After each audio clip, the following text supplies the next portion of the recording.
Akhirnya saya temukan dalam Islam.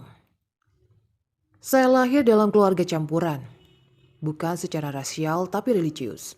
Ayah saya adalah seorang ateis agnostik dan ibu saya adalah seorang Katolik yang sangat religius. Jadi saya dibesarkan secara Katolik. Ketika saya mengatakan saya dibesarkan secara Katolik, yang saya maksud bukan Natal dan Misa Katolik pada umumnya. Saya dibesarkan dengan benar-benar Katolik. Di rumah kami, gereja adalah suatu keharusan. Ya, setidaknya sekali seminggu. Kami berdoa, rosario sebagai sebuah keluarga secara teratur dan setiap kali kami bepergian. Pengendalian kelahiran bukanlah pilihan. Jadi saya punya 5 saudara kandung. Dan 5 saudara kandung saya dan saya bersekolah di sekolah Katolik. Kelompok pemuda dan katekismus sebagai pelajaran tambahan tentang iman kami.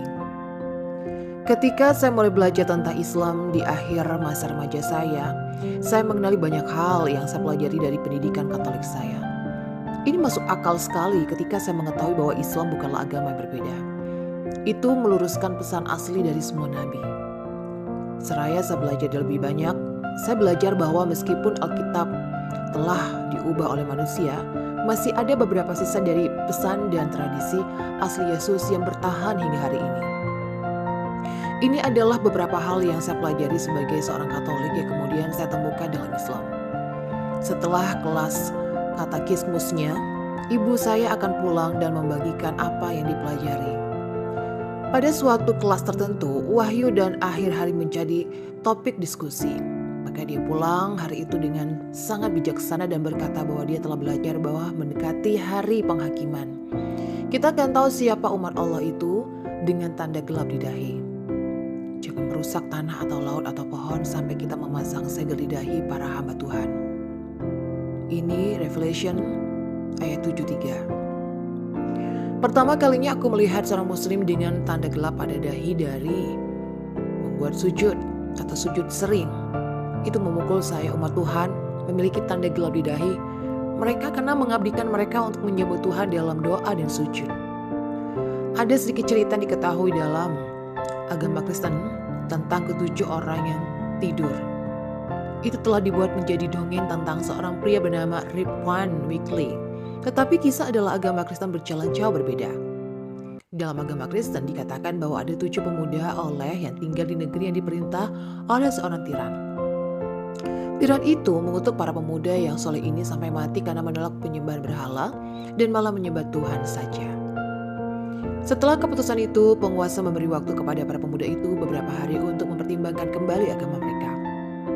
Para pemuda menolak untuk melepaskan keyakinan mereka, berlindung di gua tempat mereka tertidur. Dan Tuhan membuat mereka tidur selama 300 tahun untuk melindungi mereka. Dalam surat 18 Al-Quran, cerita yang sama tentang orang-orang muda soleh yang tidur selama bertahun-tahun diceritakan.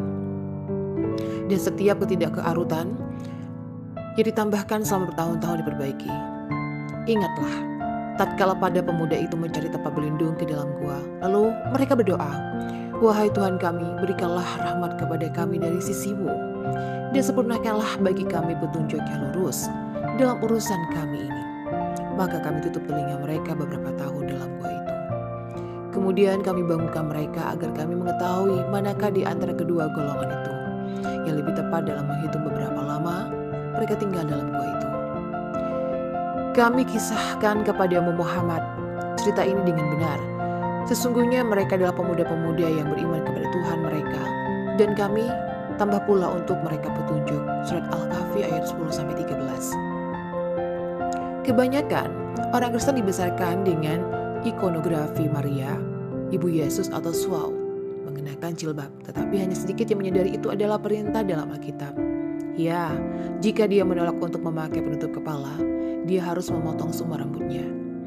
Tapi karena memalukan bagi orang atau seorang wanita, jika rambutnya dipotong atau kepalanya dicukur, dia harus memakai kerudung. Dari Kotrias ayat 11:6. Perintah ini juga ada dalam Al-Quran. Hai Nabi, katakanlah kepada istri-istrimu, anak-anak perempuanmu, dan istri-istri orang mukmin, hendaklah mereka mengulurkan jilbabnya ke seluruh tubuh mereka.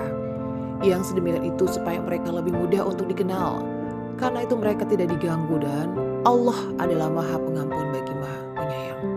Surat Al-Ahzab ayat 59. Dalam misa Latin tradisional, imam mempersembahkan misa menghadap ke arah yang sama dengan umat.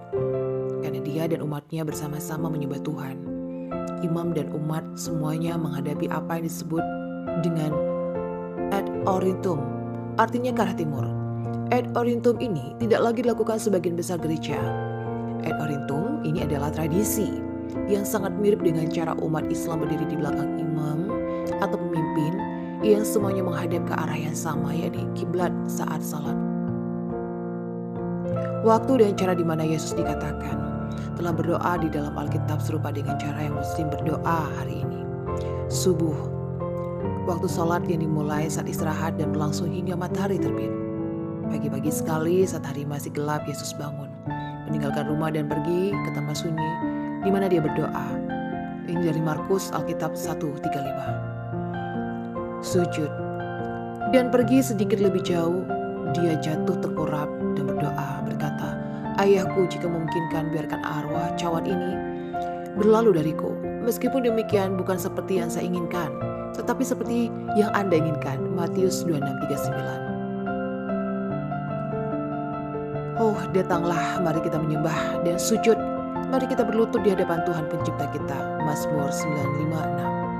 Sebagai Muslim, kita percaya pada kelahiran Nabi Isa dari perawan Maryam, bahwa dia akan kembali ke bumi. Bahkan dia adalah seorang laki-laki dan seorang nabi. Kita percaya pada pesannya yang dikirim Tuhan kepadanya. Dan kita tahu bahwa selama berabad-abad manusia telah mengubah pesan dan Alkitabnya. Tapi kita masih bisa melihat sisa iman asli kita ketika kita menempatkannya berdampingan dengan Islam.